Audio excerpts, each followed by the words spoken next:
खबर है में खुशामदीद, मेरे साथ आरफ हमीद भट्टी साहब। नाज़रीन, कल आपने देखा कि बुज़दार साहब को बुलाया गया था और उनके हवाले से तफ्तीश का दायरा वसी किया जा रहा है और उसमें क्या उनकी जायदाद और दीगर असासों की छानबीन भी होगी। मगर इसके साथ जो एक और बड़ा दिलचस्प पहलू सामने आया वो ये कि अचानक से हमें लगता है कि मुस्लिम लीग नून और पीपल्स पार्टी को बुज़दार साहब से हमदर्दियाँ होगी। इसके पीछे क्या राज है, ये क्या शिफ्ट आ रहा है? कल तक तो खौफनाक अटैक आ रहे थे बुज़दार साहब पे भी और इमरान खान साहब पर तो खैर आते ही हैं उनके, लेकिन ये क्या मामला है, इस पर बात करेंगे। Army chief general Qamar Javed Bajwa Saudi अरब के अहम दौरे पर हैं और इस हवाले से जो भी मसाइल थे गालबन वो जा रहे हैं और वो सॉर्ट आउट हो जाएंगे। मुलाकात सफीर से उनकी हो चुकी है। कल एक बयान था जिसे शायद मैं इग्नोर कर गया या हम इग्नोर कर गए, वो था जनाब सुप्रीम कोर्ट ऑफ पाकिस्तान के चीफ जस्टिस का कि ये पब्लिक प्राइवेट पार्टनरशिप क्या है, ये कराची के हवाले से है और आज हम बात करेंगे ये क्या है, क्योंकि ये है पार्टनरशिप जो है ठेके देने वाले की, ठेके लेने वाले की, और ये वारदात है बहुत बड़ी, इसके नाम पे ये बड़ा मुल्क लूटा है और बड़ा सही इशारा किया है जनाब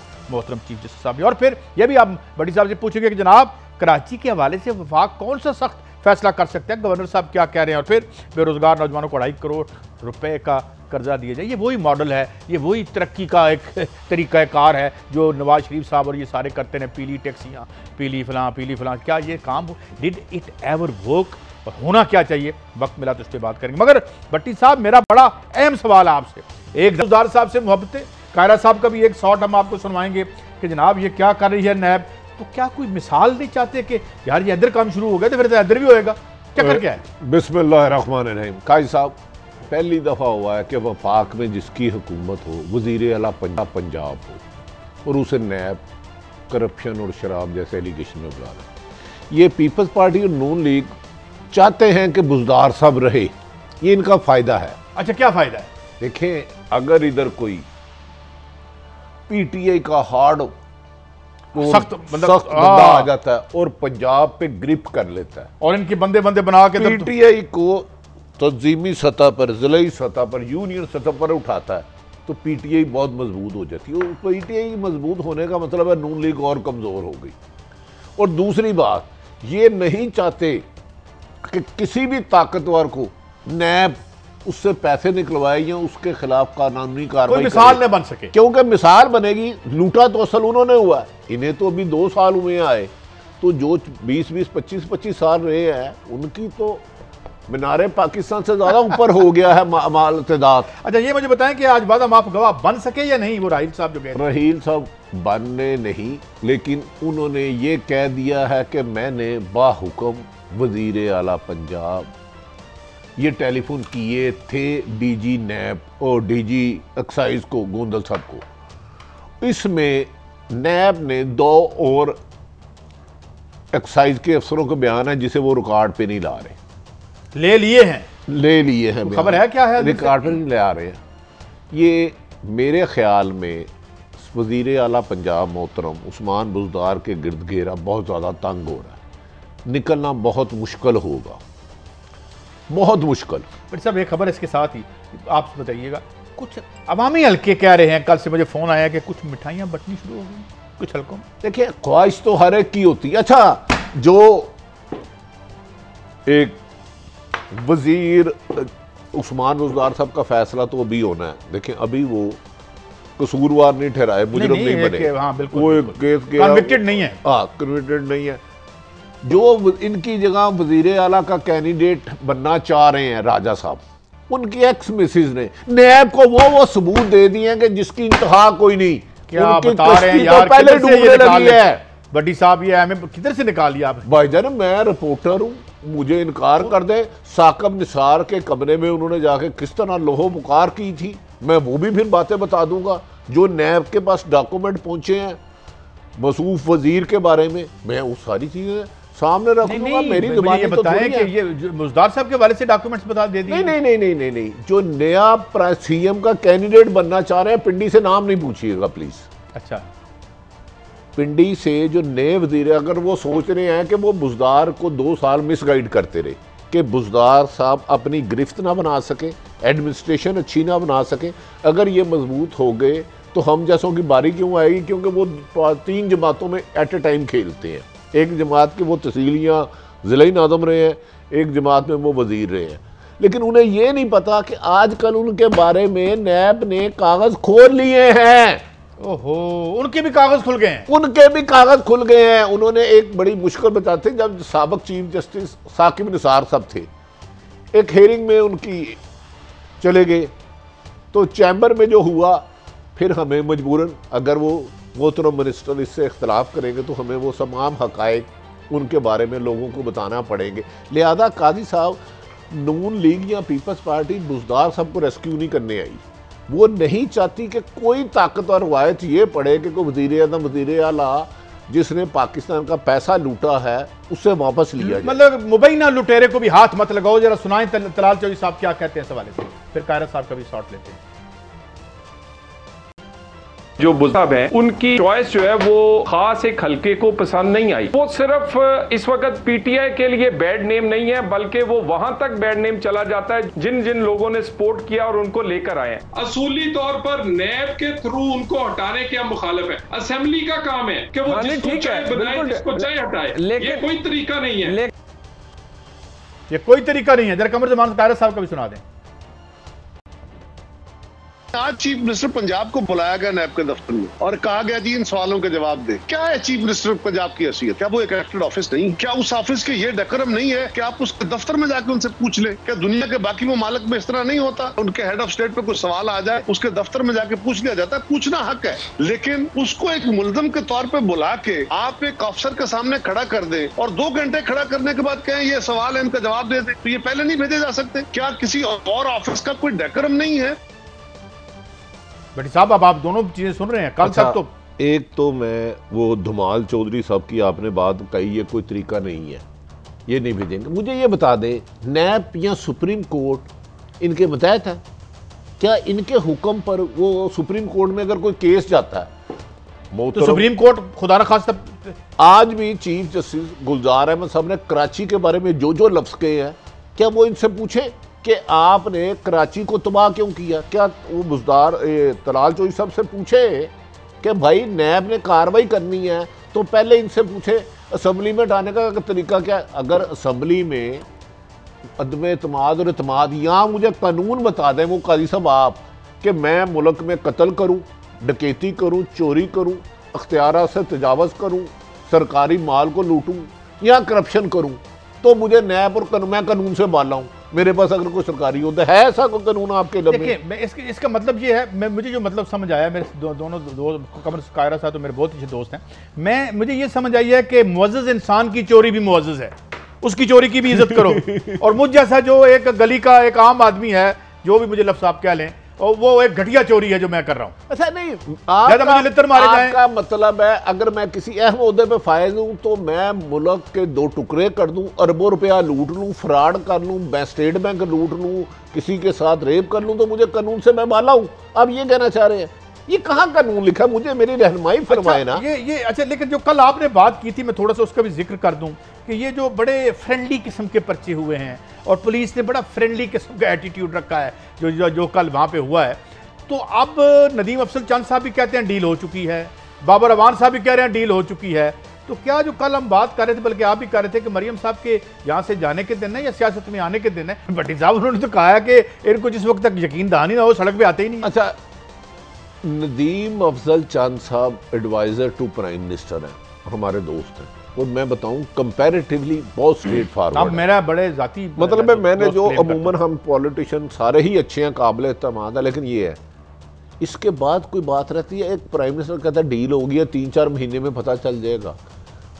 शहबाज शरीफ की नाकाम रेट, मरियम की टार्जन की वापसी, मुकदमा जो हुआ सबकी जमानत हो गई फॉर योर काइंड इन्फॉर्मेशन। माशाल्लाह माशाल्लाह, मुबारक हो, माशाल्लाह, मुबारक कितने मुकदमा थे। आपने कल ही कहा था फ्रेंडली पत्थर में एटम बम बांध के बेचारी बच्ची की गाड़ी पे बड़ा जुल्म हुआ, बड़ा जुल्म हुआ। वो हालांकि फूल फेंकने चाहिए थे आपको, ज्यादती की आपने। लेकिन आप देखें, नदीम अफजल चंद साहब कह रहे हैं और ये बात काफी हद तक सच है। आगे फैसला क्या होता है, क्योंकि अभी बहुत ज्यादा है टाइमिंग, अभी क्योंकि 2-4 एग्रीमेंट नून लीग वायलेशन कर चुकी है। परसों की भी एपिसोड इसमें नहीं थी, लेकिन मरियम ने चचा के रास्ता रोकने के लिए, क्योंकि इस वक्त बाद लोग ये समझ रहे हैं कि शहबाज शरीफ इन क्राइसिस में कुछ बेहतर रोल अदा कर सकता है, इमरान खान को बार बार टाइम दिया गया। हो सकता है इमरान खान 5 साल क्या 23 तक क्या 28 में भी हुकूमत करे, लेकिन नदीम अफजल चंद ने जो कहा मैं उसको सेकंड करता हूँ। मुझे पता है रात की तारीखी में किस किस की मुलाकात हो रही है, लेकिन मरियम बीबी के हाथ कुछ नहीं आ रहा। ये मेरी बात आप नोट करें। ये क्या मतलब है, जरा ये इसको वाजे करें। देखिए लीडर हमजा शहबाज आपको पता है 1 साल से जेल में है। हाँ, मरियम ने कल उसका जिक्र किया। अच्छा, उनका नाम नहीं ले रही है, उनका नाम नहीं ले रहे यार वो गैर मुल्की है। सलमान शहबाज लंदन बैठा है, उनका अली इमरान भी बैठा है, इसने उनका नाम नहीं लिया। अपनी एक नाकाम जो लेकिन एक और भी बात है, अगर उनका रेफरेंस है तो रेफरेंस फाइल करें, उनको जमानत दें और उन पर ट्रायल करें। अंदर क्यों बिठाया हुआ है? देखिए एक मरियम नवाज 2 घंटे की बेमकसद प्रेस कॉन्फ्रेंस करती हैं और हमजा शहबाज का नाम नहीं लेती कि उसको अंदर क्यों रखा हुआ, उसे बाहर निकाल ले। उनके चचा का भी नाम कल नहीं लिया। चचा और चचा प्रेस कॉन्फ्रेंस में भी नहीं आए। तो ये लड़ाई हुकूमत और अपोजिशन की नहीं, नून लीग और नून लीग की है। भट्टी साहब एक मैं थोड़ा सा कंपैरिजन जरूर करूंगा, मुझे इजाजत दे दें। एक फिक्रे में बात यह है कि यहाँ पे स्ट्रगल और मजलूमियत हमें याद है, मोहतरमा नुसरत भुट्टो का सर फटा था। यहाँ पे हम याद है बेनजीर भुट्टो अपने बच्चे उठा के अदालत में खड़ी रही। मेरी अर्ज है ये आपकी, मैं उनके साथ नहीं मिला, मैं आपकी राय का एहतराम मैं उनसे नहीं मिला रहा, लेकिन बेनजीर एक स्ट्रगल का नाम था, मरियम एक साजिश का नाम। मैं थोड़ी सी बात कर दूं, यहाँ पे मुझे मैडम शाहिदा जबीन भी याद आती है। 17 साल का भाई फांसी लगा था उसको। ये क्या चाइना के नेल्सन मंडेले 2 नंबर सियासतें, 2 नंबर कुर्बानियां हैं। हमें पता है नदीम अफजल चंद ठीक कह रहे हैं, आगे बढ़े। मरियम का सियासी रोल कोई है? वो कख नहीं सर, आगे चले। अच्छा भट्टी साहब, ये आर्मी चीफ साहब जनरल कमर जावेद बाजवा साहब सऊदी अरब गए हैं, कुछ यहाँ पे गैर जिम्मेदाराना स्टेटमेंट जा रहे हैं। ये गैर जिम्मेदाराना स्टेटमेंट दे देते यार। भट्टी साहब मुझे एक बात बताएं, मैं एक बात मुझे कि मैं उर्दू का प्रोफेसर हूँ। 4 दिन आप प्राइम मिनिस्टर साहब के मैंने बूट पॉलिश किए और मैं एक बहुत बड़े मुल्क में डिप्लोमेट और क्या एम्बेसडर लग जाता हूँ। इसी तरीके से एक बंदा जिसको आप वजीर खारजा लगा रहे हैं, सिवाय इसके कि वो पीर खाने से उनका ताल्लुक है और वो मतलब पीछे अंग्रेज़ों के दौर से आ रहे हैं, क्या हमें वजीर खारजा ऐसा डिजर्व नहीं करते कि जिसे पता हो क्या बोलना है और जो बोलूंगा इसका मतलब क्या है और उसका नतीजा क्या निकलेगा? काजी साहब, जो जोग्राफी सूरत हाल है, अमेरिका ईरान जंग, उधर चीन भारत, ऐसे मौके पर शाह महमूद कुरैशी जैसे साहिब इल्म से ये बयान मैं तवक्को ही नहीं कर सकता। आपको पता है ये जो चाइना सऊदी अरब ने हमें तेल दिया, पैसे दिए आर्मी चीफ साहब की गारंटी पे, आपकी ये हुकूमत 2 साल से गंद डालती जा रही है, पाक फौज ख़त्म करती जा रही है। ओ भाई, नाले तुमसे नहीं खुलते, सड़कें तुमसे नहीं खुलती। अब सऊदी सफ़ीर भी आर्मी चीफ साहब से मुलाकात की, उन्होंने हुकूमत से नहीं मुलाकात की। कादी सईद साहब, फॉर योर काइंड इंफॉर्मेशन। और एक खतरनाक हालात पैदा कर दिए शाह महमूद कुरैशी साहब की गैर जिम्मेदाराना बयान ने। आर्मी ने उस डैमेज को 90% कंट्रोल कर लिया। उसके लिए अब आर्मी चीफ जा रहे हैं जिनकी सलमान शाह से मुलाकात होगी। तो ये सारे इमरान खान को कोई डिस्क्रेडिट कर रहे हैं, कोई बुज़दार साहब को डिस्क्रेडिट कर रहे हैं। अजीज भी एक थोड़े से जज्बाती आदमी है, नौजवान है ना, तो अब उन्होंने कहा जी हमने सिविल हुकूमत से बात नहीं करनी, क्योंकि इधर पाकिस्तान का एक ब्लॉक बन रहा था, पाकिस्तान, चीन, ईरान, सऊदीया को पहले ही खदशात थे। ऐसे मौके पर हमारी हुक्मरानों को ऐसे जिम्मेदारी नहीं करनी चाहिए। कहा है इसी हवाले से बड़ी वो जरा सुनाइए उन्होंने क्या कहा है। पाकिस्तान और पाकिस्तान की अवाम को हमारे बरदराना मुल्क सऊदी अरेबिया के साथ ताल्लुकात पर फ़ख्र है और ये ताल्लुकात हिस्टोरिक हैं, बहुत अहम हैं, बेहतरीन हैं और बेहतरीन रहेंगे इंशाल्लाह। इसमें किसी किस्म का शक नहीं होना चाहिए। Nobody can doubt the centrality of kingdom of Saudi Arabia to the Islamic world. और पाकिस्तान के अवाम के दिल सऊदी अवाम के साथ धड़कते हैं, तो इन ताल्लुकात के ऊपर कोई सवाल उठाने की ज़रूरत नहीं है। जी ये सच है, वो एक गैर जिम्मेदाराना जज्बाती होकर बयान दे दिए। मैंने बता दिया खासा काम डैमेज हो गया था। सऊदी अरब से शिकायत के लिए प्राइम मिनिस्टर को फ़ोन नहीं आया, आर्मी चीफ साहब को फ़ोन आए। 3 राब्ते हुए आर्मी चीफ साहब से। आर्मी चीफ साहब ने कहा कि बैठ के इस पे बात करते हैं, वरना बात पिछले 1 हफ्ते में से आगे जा सकती थी।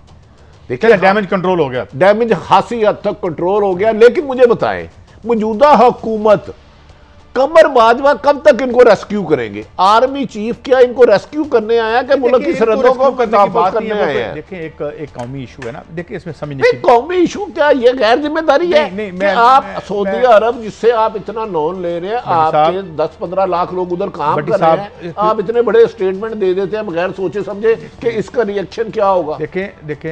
देखें ना, मीडिया पे भी हमने इसमें लोगों ने बात की, मगर मैं आपको बताऊं, जिस दिन आप अपने खराजात खुद बर्दाश्त करने के काबिल हो जाएंगे उस दिन इंडिपेंडेंट भी हो जाइएगा।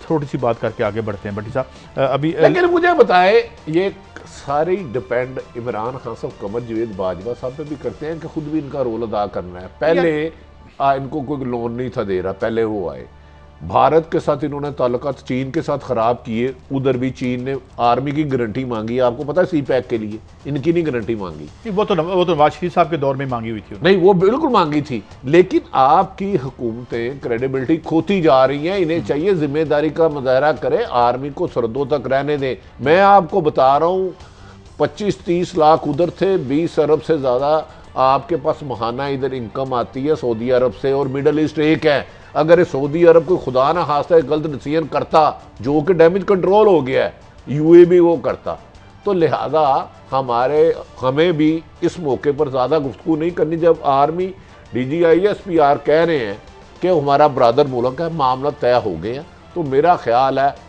आइंदा से पॉलिटिशियनों को कोई बड़ा बयान देते हुए उस मुल्क की अहमियत, हमारा हमसाया और माजी में जो उन्होंने हमारे लिए कुर्बानियां दी, एक ब्रेक है, उसको नजरअंदाज नहीं करना चाहिए। ब्रेक है, और मैं खास तौर पे जब हम ब्रेक से वापस आएंगे तो बात कीजिए जो पब्लिक प्राइवेट पार्टनरशिप के हवाले से कल चीफ जस्टिस साहब ने सवालात उठाए हैं बहुत से, और कराची के ज़मीन में इस पर हम बहुत सी बातें करेंगे और कुछ मिसालें भी आपको देंगे जिससे चीज़ें वाज़ेह होंगी कि ये क्या वारदात और फ्रॉड है और ये किस तरीके से इस मुल्क का चेहरा ख़राब किया गया और इसके सारे इंफ्रास्ट्रक्चर का बेड़ा गर्क कैसे हुआ। फिर हम आपको एक और बात बताएंगे, बिजली के हवाले से बिजली वालों की जो रिपोर्ट आई थी उनके दरमियान और सरकार के दरमियान कौन सा MOU या मुबैना नारो हो रहा है। एक ब्रेक के बाद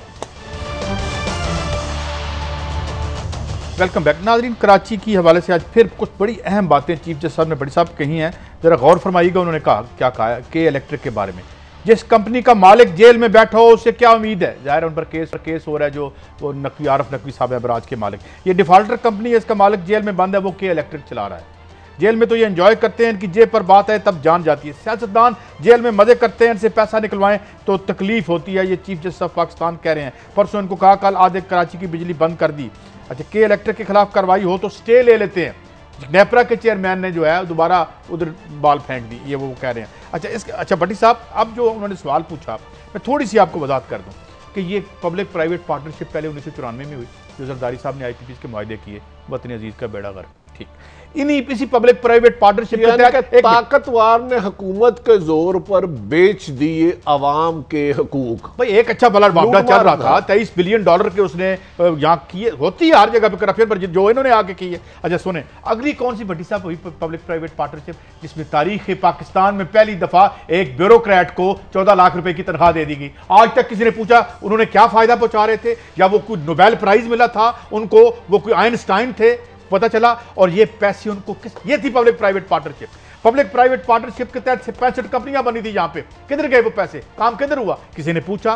कोई अदालत तो क्या कहूं, कोई प्रोसिक्यूशन, कोई केस, कोई गल, कोई बात। ये थी पब्लिक प्राइवेट पार्टनरशिप जिससे। और कराची की बात सुने, कराची की 3 वजूहात आज डॉन ने लिखी हैं। बट्टी साहब, कराची की 75% से ज्यादा आबादी इनफॉर्मल सेटलमेंट में रहती है, यानी जहां कोई हाउसिंग यानी सिस्टम ही कोई नहीं। ये मैं आज का डॉन बता रहा हूं आपको। और क्या है, कब्जा, पानी गंदा और करप्शन, ये हुआ है कराची में। ये थी आपकी पब्लिक प्राइवेट पार्टनरशिप भट्टी साहब।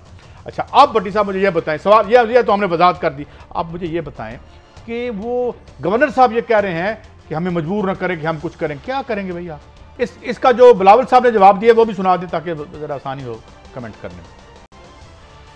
खुदा ना खास्ता अगर ये रेजीम, ये हुकूमत, PTI वाले सिंध का कैपिटल को कब्जा करना चाहते हैं, हमें कॉलोनी बनाना चाहते हैं, तो ये गैर आइनी होगा, गैर कानूनी होगा। और अगर खुदा ना खास्ता इन गैर आइनी कब्जे को किसी न किसी तरीके से अदालती कवर दी जाएगी, तो फिर एक जब शहीद जुल्फ़िकार अली भुट्टो का अदालती कत्ल हुआ था, बहुत ही बड़ा हमला था, और ये एक बार फिर इस धरती पे एक हमला होगा। हमारा हक तहफ़्फ़ुज़ तहफ़्फ़ुज़ नहीं होगा तो फिर नुकसान पूरा पाकिस्तान को। पर ये सवाल मुझे कर लेने दे, आपने बोलना है लंबा, मैं नहीं बोलूँगा। उन्होंने कहा कब्ज़ा होगा, तो ये जो कब्ज़ा होगा इस कब्ज़े में और जो ज़मीनों पर कब्ज़ा करवाया जाता है सिंध की, उसमें कोई फ़र्क है? अच्छा, अब मुझे थोड़ा सा एक टाइम दे दे। एक तो पहले गवर्नर ने कहा कराची को अकेला नहीं छोड़ेंगे। भाई पंजाब को भी तो आपने लावारस छोड़ा हुआ, वफाक को भी तो लावारस छोड़ा हुआ, तो आप कर कहाँ क्या कुछ रहे हैं क्या? अच्छा, दूसरा बिलावल ने शायद डैमेजिंग आवाज़ कर दी है ज़्यादा। ये गवर्नर आज के अलावा आईनी तरीका कोई नहीं है, लेकिन चीफ जस्टिस साहब ने जो बात की है, सबसे ज़्यादा जुल्म कराची को कौन नहीं कर, वो कहता है अदालती कवर दिया गया जाएगा। तो अब सुप्रीम कोर्ट आइन के तहत बनी है।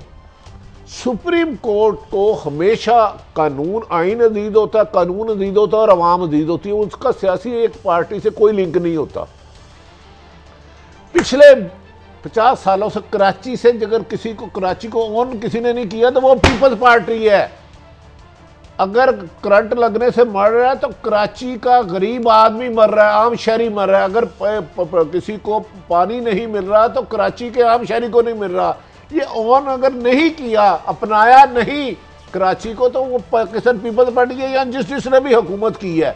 अगर अब अदालत आके कहने लग पड़ी है कि कराची के मसाइल हल करो, लोगों को उनकी बुनियादी सहूलतें दो, तो कौन सा जुर्म है? बिलावल साहब इस पर क्यों सीख पाए? मुझे ये बताएं, क्या कराची को वाकई लावारस छोड़ दे, मरने दे? कोई करंट से मरे, कोई भूख से मरे, कोई कब्जा से करे, कोई चाइना कटिंग से मरे, कोई बोरी बंद लाश से करे, कोई लियारी में इंसानी अज़ा के साथ फुटबॉल खेले। क्या कराची को इसलिए छोड़ना है? क्या कराची हमारा जिसम नहीं है? उसके बगैर आप आगे चल सकते हैं? ये सुप्रीम कोर्ट के फाजिल चीफ जस्टिस साहब और एडवोकेट जनरल साहब की ये नालों की सफाई के हवाले से बात है, और वो चीफ जस्टिस साहब कह रहे हैं अगर सफाई हो गई थी तो पानी कैसे आया? वर्ल्ड बैंक के तावन से अच्छा काम हो रहा है, एडवोकेट जनरल साहब कह रहे हैं। मतलब वर्ल्ड बैंक का पैसा भी गया। उन्होंने कहा कि ये वर्ल्ड, और वो कहते हैं कि तो सिंध हुकूमत काम कर रही है, 30 अगस्त तक काम मुकम्मल हो जाएगा। चीफ जस्टिस साहब कहते हैं असल मसला ये है कि वर्ल्ड बैंक की फंडिंग खतरे में पड़ गई है। अगर हम एनडीएम में काम करेंगे तो वो पैसा कौन खाएगा? ये उनका मतलब एक इशारा था। और आप बताएं इससे पहले कौन सा फंड सही इस्तेमाल हुआ? चीफ जस्टिस साहब कहना था। 5 तस्वीरें पेश करके आप क्या, कराची की 3.5 करोड़ की आबादी है और 2-3 नाले साफ करके आप कहते हैं कराची का मसला हल हो गया। 30 अगस्त तक मौका दें, सीएम साहब ने यकीन दिया।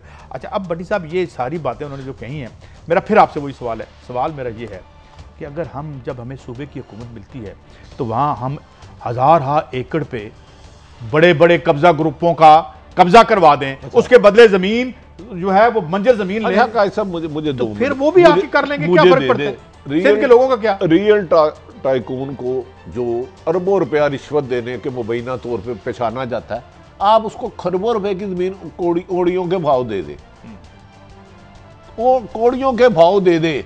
भट्टी साहब, आप कराची में 3 नाले आप साफ करें। अरसा दराज से हुकूमत है। असल बिलावल साहब का काम था कि हम जब से हुकूमत में आए हमने कराची के लिए ये बेहतरी की है, उधर कब्जा माफिया ख़त्म कर दिया है, लोगों को तालीम सेहत दे रहे हैं, बीमारी की सहूलतें मौजूद हैं। जब आप सिंध में रहते हुए सिंध के वज़ीर आला बनते हैं और कराची को टोटल इग्नोर कर देंगे, तो मुझे बताएं chief justice of Pakistan Karachi के अवाम की दादरसी के लिए हुकामत उधर मेट्रो बन गई आज से, उधर जो भी चले पेशावर में, कराची में कुछ नहीं हुआ। लेकिन भट्टी साहब, मेरा एक बड़ा जाती से सवाल आपसे, मुझे ये बताएं, आप मुझे कोई माल बना के तोहफे नहीं दे सकते?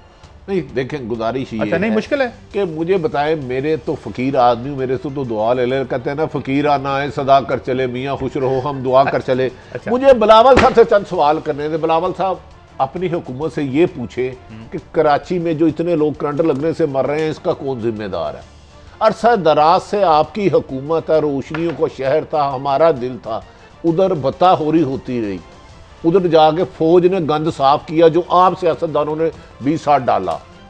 अब चीफ जस्टिस इसकी नाले इनसे साफ नहीं हो रहे, नजायज कब्जे ये करवाते हैं, पानी के पैसे कौन लेता है? हाइड्रेंट्स के। और एक थाना उधर 50-50 लाख में बिकता है। तो भाई इस कौम को पानी जो सादा बिकता है, जुल्फकार अली भुट्टो हाइड्रेंट्स का पानी उनके दौर में बिका था वहां पे। मेरा चैलेंज है, आसफ जरदारी मोहतरम काबिल एहतराम सदर हैं, अल्लाह उनको सेहत दे, वो पाकिस्तानी पानी नहीं पीते। काजी साहब, मैं कह रहा हूं ये जो हमारे चंद हुक्मरान हैं, इनका अवाम के साथ कोई रिश्ता नहीं है, अवाम का दुख दर्द नहीं है। ये पब्लिक और ये जो प्राइवेट कह रहे हैं, चंद हुक्मरान आते हैं, इन्वेस्टर ढूंढते हैं जो इन्हें चंदा देते रहते हैं, उनको सरकारी ठेके दे देते हैं, अरबों रुपए ले लेते हैं, अपने बैरून मुल्क प्रॉपर्टी बना लेते हैं। ब्रेक में जाना है और बिलावल भुट्टो साहब ने एक और बड़ा इशारा दिया है कि जनाब मोहतरम आसिफ अली जरदारी साहब को वो कैसे लाएंगे अदालत में, जरा सुने, क्योंकि कल बड़ी तरीके से जो मोहतरमा मरियम साहबा का तरीकाकार था, सुनिए क्या कह रहे हैं वो। मेरा कारकुन का राय है कि हम बाय रोड जाए, साथ जाए, ताकि एक हमदर्दी और हम ना सदर जरदारी के साथ शाना बशाना के एक सॉलिडारिटी हम आप दिखा सकते हैं। देखिए आवाम में पॉपुलर तो बहुत है साहब। 2 मिनट, कराची से पिंडी आप बाय रोड जाओगे, सदर साहब के साथ जाएं। कराची में रहते हुए कराची से कूड़ा नहीं उठाना, कराची में रहते हुए कराची के लोगों को बिजली से मारना है आपने, कराची में रहते हुए कराची के लोगों को उसने मीटर लगाना है तो रिश्वत दे, उसने नक्शा मंजूर कराना है तो रिश्वत दे, उसने पानी का बिल नलका लगवाना है तो रिश्वत दे। आपने कराची के लोगों की जिंदगी अजाब कर दी है। जो रोशनियों को शहर था, पूरी टूरिस्ट दुनिया से आते थे दुबई से पहले। एक ब्रेक है काजी साहब, नहीं, ये इन्हें सिर्फ अपना माल बचा हुआ, सब सियासी जो करप्शन में मुलव्वस है। ये मुझे बताएं, अदालत का ये कौन सा तरीका कर रहा है? एक मुल्ज़म जिसमें झूठा इल्जाम ही है, ठीक है, उसको जुलूस में ले जाओ, मरियम वाला काम करेंगे। ये वही उधर से ना, उधर से क्यों लिया है, मगर ब्रेक की आएंगे और आपको ये भी बताएंगे कि कहाँ पे एनआरओ भी हो रहा है, बिजली का क्या खेल हो रहा है, और इसके अलावा जो नौजवानों को कर्जा दिया जा रहा है। अच्छी बात है, दियो बच्चों को थोड़ा माल गरीबान भी लग जाए, मगर इसका कोई नतीजा निकलेगा इस केस पे। और कुछ 1-2 बड़ी अहम खबरें ब्रेक के बाद।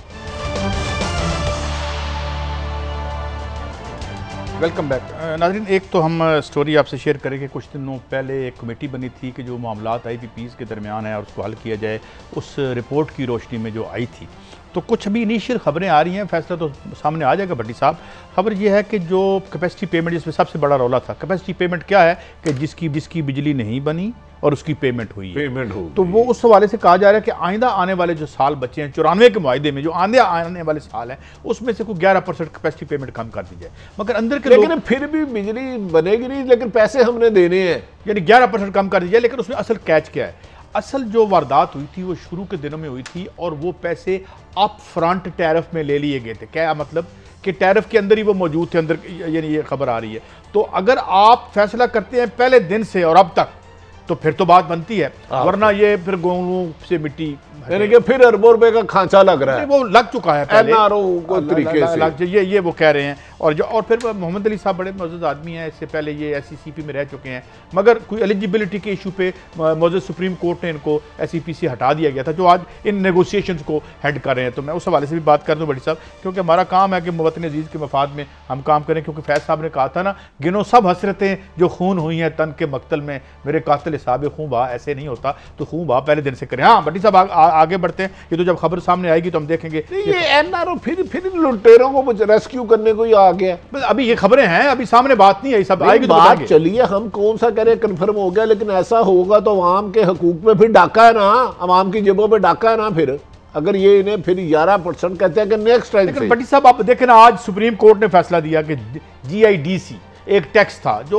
आम आदमी से, यानी किसानों वगैरह से लेते थे खाद की कंपनियां, वो किस लिए कि जनाब हमने अपनी फैसिलिटीज़ जो हैं, जो ऑयल रिफाइनरीज हैं, इनको हम बेहतर करेंगे, वक्त के मुताबिक डालेंगे। वो उनसे पैसे ले लिए, ऊपर दिए नहीं। 2019 में मेरे मोहतरम आरफ अलवी साहब ने एक ऑर्डिनेंस जारी कर दिया कि ये पैसे बख्श दिए जाएं, हम शहंशाह अकबर हैं, दे दिया। इसे कहते हैं माले मुफ्त दिले बेरहम। 208 अरब रुपए की मामूली सी हकीर सी रकम थी। बहरहाल अब वो 400 अरब रुपए सुप्रीम कोर्ट ने कहा है। पहले तो इसमें बड़ी बातें हो सकती हैं, जो मेरी डॉक्टर इकराम लाख और ऐसे बड़े 417 अरब सुप्रीम कोर्ट के आज कहा कि इन लुटेरों से लुटाओ। 417 अरब का मतलब है आपके लोगों के कितने मसाइल हल हो जाएंगे, आपको अंदाजा है?